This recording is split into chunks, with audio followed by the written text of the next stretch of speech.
Sometimes we tend to pretend that we can run away from God as if we can.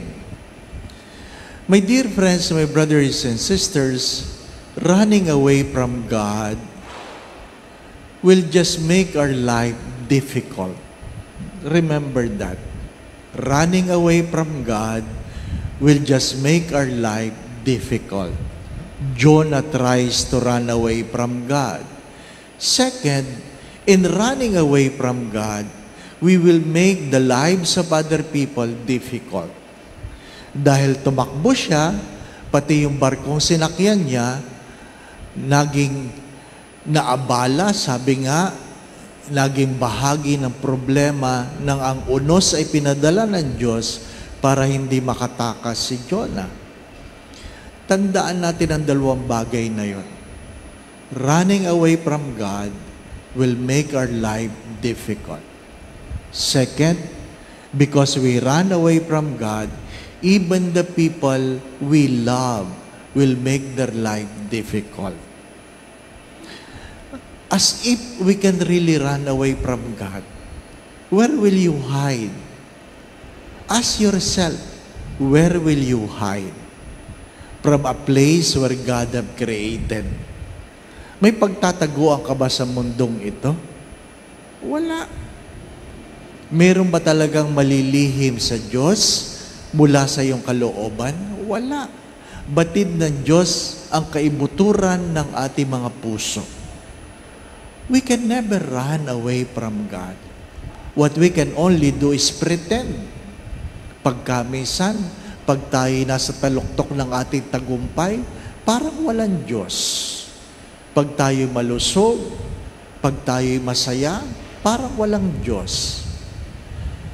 The atheism of today's world is not to deny that there is God, but to set aside God. Yan ang modern atheism.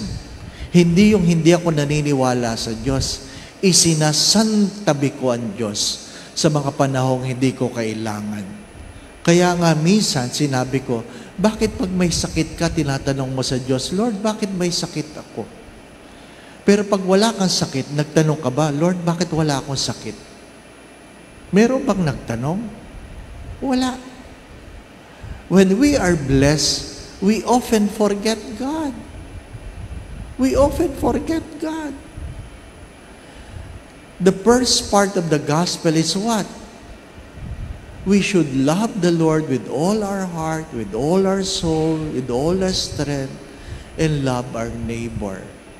Because we are created to love and serve the Lord and give thanks to Him with reverence. Yun ang sabi ni Saint Ignatius of Loyola.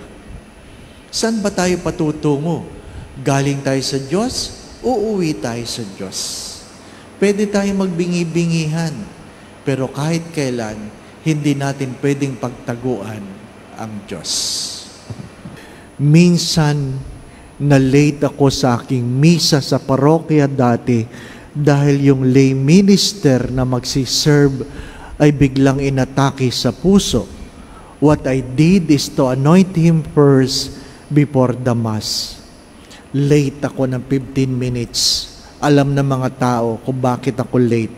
Pero pagdating ko, ang malungkot ay, sabi ng mga tao, bakit naman inuna ni Father yon? Alam naman niyang may misa. Mahirap yung nagsisimba ka, pero alam mo kung anong mas mahalaga. My brothers and sisters, you can never run away from God. The gospel reminds us, we can never run away from caring our brothers and sisters. The Lord be with you. And with your spirit. And may Almighty God bless you and your family, the Father, the Son, and the Holy Spirit. Amen.